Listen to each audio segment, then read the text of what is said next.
দুধ চা পছন্দ করেন, তো আজকে দুধ চায়ের স্পেশাল একটা টনিক, স্পেশাল কিছু আপনাদের সামনে আমি তুলে ধরব, সঙ্গে থাকেন।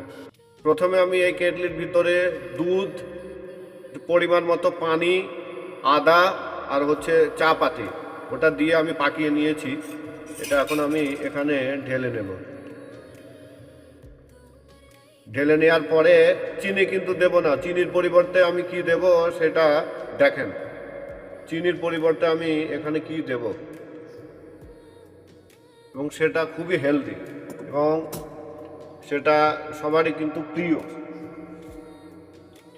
চিনির পরিবর্তে আমি কি দেব, মধু।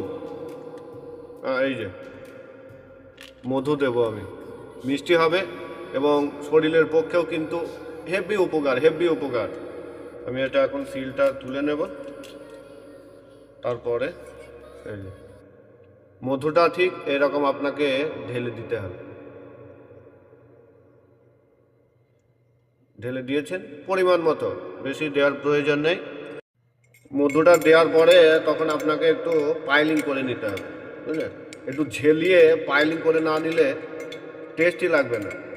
চিনির পরিবর্তে মধু দিয়ে দুধ চা পান করেন, শরীরের পক্ষে অনেক উপকার, অনেক উপকার। চিনির থেকে অনেক বেটার, মানে 1000 গুণ ভালো হচ্ছে আপনার মধু। তো একটু টেস্ট করে দেখি।